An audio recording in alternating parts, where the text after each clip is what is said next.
Hello दोस्तों, welcome to विद्यालय IAS. Kalachuri राजवंश से आज का हमारा पहला प्रश्न है। बिलासपुर जिले के कोनी शिलालेख से प्राप्त जानकारी के अनुसार सर्वाधिकारी पुरुषोत्तम को कौन सा ग्राम दान दिया गया था। ये ऐसे क्वेश्चन हैं जो अचानक से एग्जाम में आ जाएंगे और आपने सुने नहीं होंगे। ठीक है, तो इसका आंसर याद रख लीजिए, सलोनी ग्राम दान में दिया था। एक्सप्लेनेशन देखते हैं। बिलासपुर के कोनी शिलालेख के अनुसार पृथ्वीदेव द्वितीय ने सर्वाधिकारी पुरुषोत्तम देव को सलोनी ग्राम दान में दिया था। निम्नलिखित में से किस कलचुरी शासक का सबसे अधिक अभिलेख प्राप्त हुआ है। किसका सबसे अधिक अभिलेख प्राप्त हुआ है? पृथ्वीदेव द्वितीय का। ठीक है, पृथ्वीदेव द्वितीय, ये क्वेश्चन आता ही है कि कलचुरी शासकों में से किसके सबसे सर्वाधिक अभिलेख हैं, तो आंसर हो जाता है पृथ्वीदेव द्वितीय। ठीक है, अब देखते हैं किसके कौन से ताम्रपत्र हैं या फिर लेख हैं। ठीक है, शिलालेख पृथ्वीदेव प्रथम के हैं। शिलालेख में अमोदा ताम्रपत्र, रायपुर ताम्रपत्र, लाफागढ़ ताम्रपत्र और भाटापारा ताम्रपत्र। चैतुरगढ़ किला को ही लाफागढ़ कहते हैं और लाफागढ़ के नाम से ताम्रपत्र भी जारी किए गए थे। ठीक है, अमोदा ताम्रपत्र में इसे 21,000 गांवों का विजेता माना गया है। किसको? पृथ्वीदेव प्रथम को। ठीक है, लाफागढ़ ताम्रपत्र, भाटापारा। जाजलदेव प्रथम का है रतनपुर ताम्रपत्र। ठीक है, अगला है रत्नदेव द्वितीय। तो रत्नदेव द्वितीय का क्या है?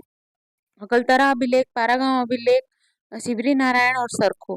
मेन ये जहां जहां जीतते थे, जिस जिस जगह को, वहां पे अपने अभिलेख या शिलालेख लिखवा देते थे। ठीक है, सरखो पृथ्वीदेव द्वितीय के हैं। कोनी शिलालेख कोटगढ़, राजिम, बिलेगढ़, अमोदा, रतनपुर, पारागांव और घोटिया। झाजले देव द्वितीय का है अमोदा ताम्रपत्र, मल्हार शिलालेख। अमोदा ताम्रपत्र बहुत इंपॉर्टेंट हो जाता है क्योंकि इसी में क्या बोला गया है? पृथ्वीदेव द्वितीय को 21,000 गांवों का, पृथ्वीदेव प्रथम को 21,000 गांवों का विजेता। फिर जाजल देव द्वितीय का है मोदा ताम्रपत्र, मल्हार अभिलेख, शिवरी नारायण, समडील। रत्नदेव तृतीय का है खरौद और पासीद अभिलेख।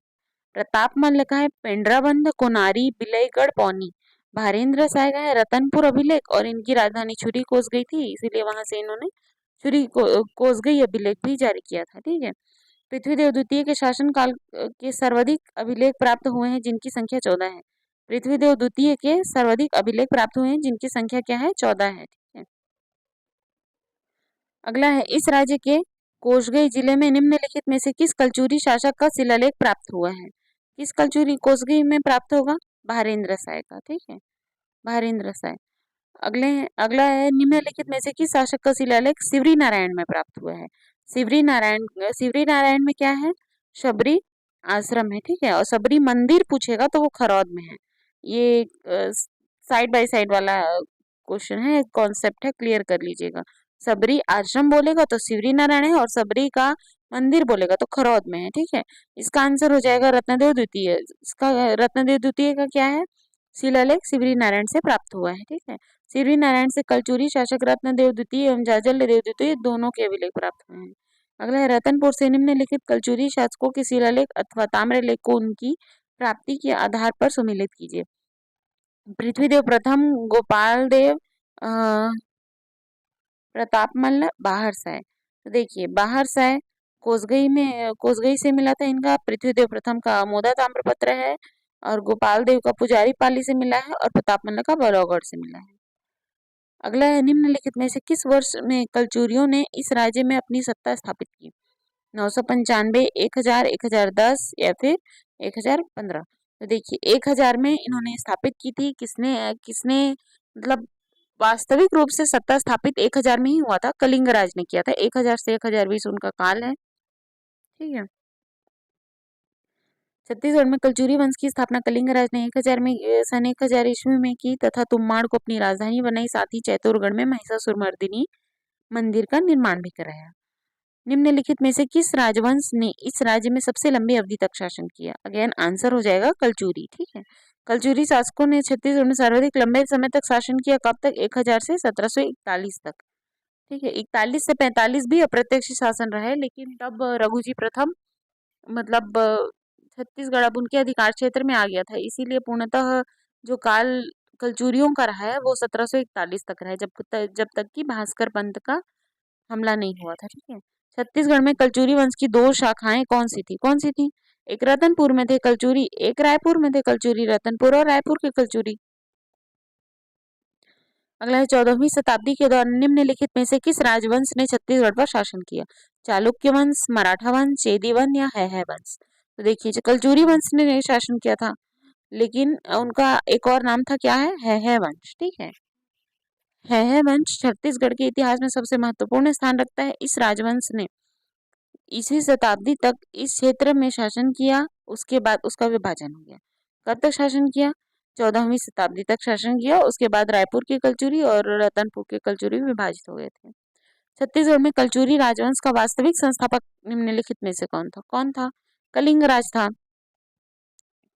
कलिंग राज ने 1000 से 1020 तक क्या किया? शासन किया। इस राज्य में कलचुरी वंश का शासन का संस्थापक इनमें से कौन था? अगेन वही आंसर, कलिंग राज। अंतिम स्वतंत्र कलचुरी शासक कौन था? रघुनाथ सिंह थे। ठीक है, रघुनाथ सिंह थे अंतिम कलचुरी शासक। इनके बेटे थे विश्वनाथ सिंह, जो क्या कर लिए थे? सुसाइड कर लिए थे। क्यों कर लिए थे? क्योंकि उनको पता चला कि वो दासी पुत्र हैं। ठीक है, तो फिर वो सुसाइड कर लिए। अब इनका कोई बच्चा था नहीं, भास्कर पंत की लड़ाई हुई, इन्होंने बिना लड़े ही क्या कर दिया? आत्मसमर्पण कर दिया। हालांकि ऐसा करना नहीं चाहिए। एक राजा सिर्फ अपने लिए राजा नहीं होता है, वो सबके लिए राजा होता है, अपनी प्रजा के लिए। तो भास्कर पंत के सामने आत्मसमर्पण कर दिए। फिर उसके बाद ये क्षेत्र किस में चला गया? मराठा क्षेत्र में चला गया। ठीक है, रतनपुर के किस शासक का उल्लेख दीवारों में गोपल्ला गीत में प्राप्त हुआ? किस शासन का प्राप्त हुआ गोपल्ला गीत के माध्यम से? कल्याण साय का। ठीक है, गोपल्ला गीत में उसको क्या कहा जाता है कि उसने मुगल शासन के दौरान क्या किया था?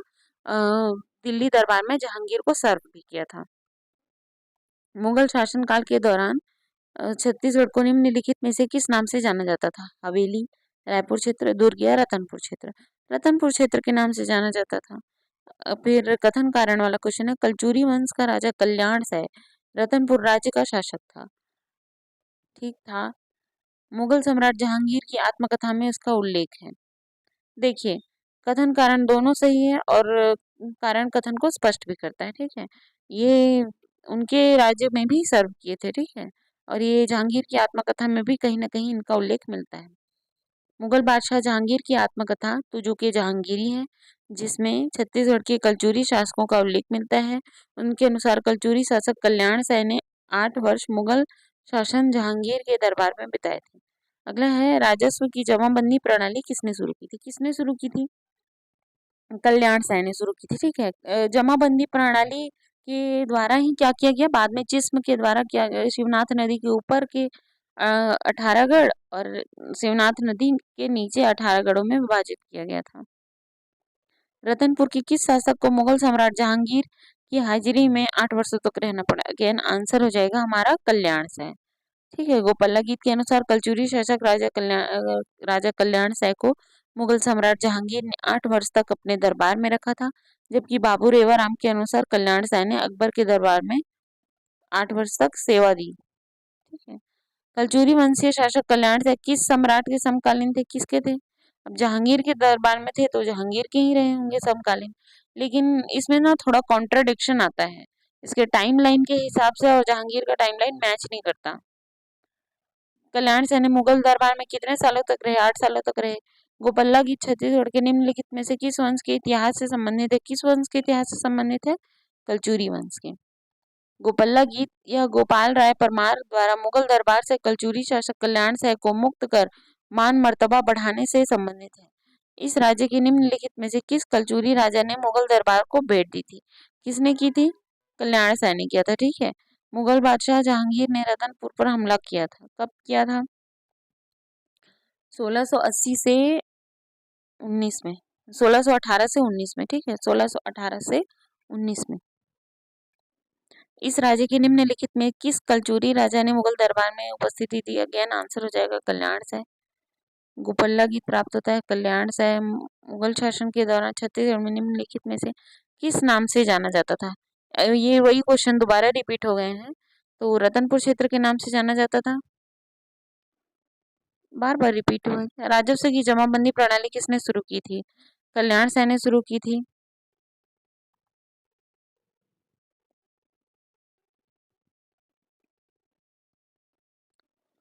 मोहम्मद मुगल बादशाह, इस कलचुरी राजा कलचुरी राजा निम्नलिखित देवताओं में से मुख्यतः किसके भक्त या अनुयायी थे? ठीक है, यहाँ से हमारा नया क्वेश्चन चालू हो रहा है। कलचुरी राजा निम्नलिखित देवताओं में से मुख्यतः किसके भक्त या अनुयायी थे? किसके थे? शिव, दुर्गा, विष्णु या काली? तो ये किसके थे? शिव भगवान के थे। ठीक है। कलचुरी वंश की कुल देवी कौन थी? कौन सी रहेंगी? गजलक्ष्मी थी। ठीक है, गजलक्ष्मी। रतनपुर को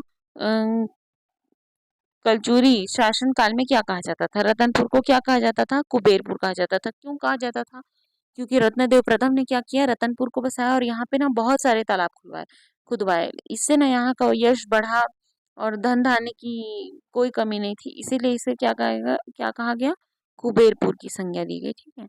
निम्नलिखित कलचुरी राजाओं में से कौन गोरखनाथ का शिष्य था? कौन था? जाजल्य देव था। ठीक है, जाजल्य देव क्या थे? गोरखनाथ के शिष्य थे। ठीक है, जाजल्य देव प्रथम, ये कौन थे? गोरखनाथ के शिष्य थे। अब गोरखनाथ तो शैव संप्रदाय से हैं। कलचुरी वंश प्रशासन के तहत प्रत्येक गढ़ कितने गांवों से मिलकर बनता था? ये वाला आता है। ठीक है, प्रत्येक गढ़ कितने गांवों से मिलकर बनेगा? 84 गांव से मिलकर बनता था। ठीक है, निम्नलिखित में से कौन सा गढ़ छत्तीसगढ़ राज्य में मौजूद नहीं था? पावागढ़, सिंघनगढ़, कोटगढ़ या नवागढ़? कौन सा गढ़? पावागढ़ नहीं था। ठीक है।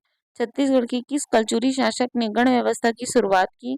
कलिंगराज, प्रताप मल्ल, पृथ्वीदेव प्रथम या कल्याण सैन ने की थी? किस गढ़ व्यवस्था की शुरुआत? निम्नलिखित में से किस ब्रिटिश अधिकारी ने जमाबंदी प्रणाली के आधार पर छत्तीसगढ़ की 36 किलों की खोज की? किसने की? जिस्म ने की थी। ठीक है, 36 किलों की खोज की थी। शिवनाथ नदी के ऊपर 18, शिवनाथ नदी के नीचे 18।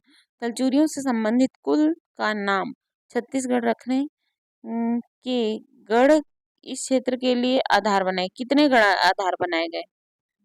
36 गढ़ आधार बनाए गए। ठीक है, 36। कलचुरी कालीन रतनपुर से शासित होने वाले गढ़ों को निम्नलिखित समूहों में से सही गढ़ों के रूप में चुनिए। देखिए, जो शिवनाथ नदी के ऊपर गढ़ पाए गए उनको रतनपुर शाखा कहा गया था और शिवनाथ नदी के नीचे के 18 गढ़ों को रायपुर की शाखा कहा गया था। ठीक है।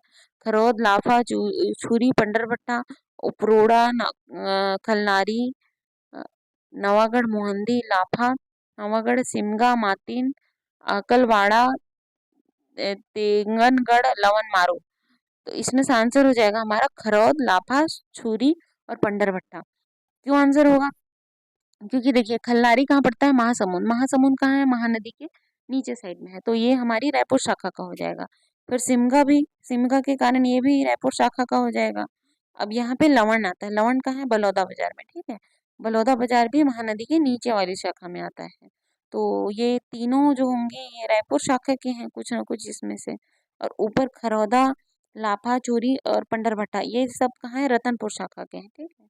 कलचुरी वंश की रायपुर शाखा का अंतिम शासक निम्नलिखित में से कौन था? कौन था? अमर सिंह, उमेद सिंह, सूरत, कुशल सिंह? तो देखिए इसमें आंसर हो जाएगा अमर सिंह। ठीक है, अमर सिंह रायपुर की कलचुरी शाखा के अंतिम शासक के रूप में जाने जाते हैं। और प्रथम शासक कौन है? रामचंद्र देव थे। अगला है रायपुर में रतनपुर की कलचुरी का प्रथम शासक कौन था? कौन था रतनपुर की कलचुरी का प्रथम शासक?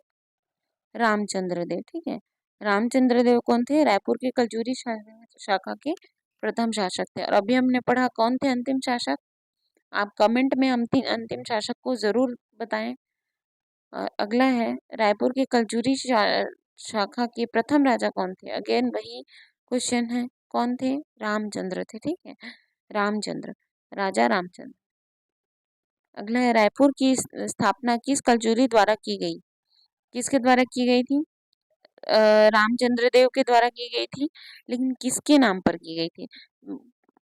देखिए इनके बेटे थे ब्रह्मदेव राय। ठीक है, तो उसी राय के नाम पर रायपुर रखा गया था, रायपुर। रामचंद्र देव ने अपने पुत्र ब्रह्मदेव राय के नाम पर रायपुर शहर की स्थापना की और नामकरण किया। रायपुर शहर का नाम किसके नाम पर रखा गया? किसके नाम पर रखेंगे? ब्रह्मदेव राय के नाम पर। ठीक है, ऑप्शन ए। अगला है निम्नलिखित शासक रायपुर की कलचुरी शाखा से संबंधित है? चामुंडा सिंह देव, मोहन सिंह देव, उमेद सिंह देव, अमर सिंह देव? कौन कौन थे? देखिए जो मोहन सिंह हैं ये रतनपुर शाखा के थे, ठीक है। मोहन सिंह जो रघुनाथ सिंह के बाद राजा बनते हैं, तो चामुंडा सिंह, उमेद सिंह और अमर सिंह, ये तीनों आंसर होने चाहिए, 1, 3 और 4। 1, 3 और 4 आंसर। इस राज्य की राजधानी में दूधाधारी मठ की स्थापना किसने की थी? लक्ष्मी नारायण दास, रामदास, बलभद्र दास, धर्मदास। देखिए रायपुर में है दूधाधारी मठ। दूधाधारी मठ की स्थापना किसने की थी? बलभद्र दास ने की थी, ठीक है। बलभद्र दास के द्वारा क्या किया गया? दूधाधारी मठ की स्थापना की गई। तो इस प्रकार आज हमारे ये 50 क्वेश्चन, जिसमें से कुछ रिपीट हो गया था, इसीलिए इसका सेशन समाप्त होता है। आज कलचुरी वंश हमने समाप्त किया। इसके बाद हम फड़ी नागवंश, शिंदक नागवंश, इन सबको पढ़ेंगे। फिर मॉडर्न इंडिया में आएंगे। मिडिवल चल रहा है अभी, मिडिवल कलचुरी से ही स्टार्ट होता है। और अगर आपको ये वीडियो अच्छा लगा हो तो प्लीज़ चैनल को सब्सक्राइब करें, वीडियो को लाइक करें, शेयर करें। Thank you.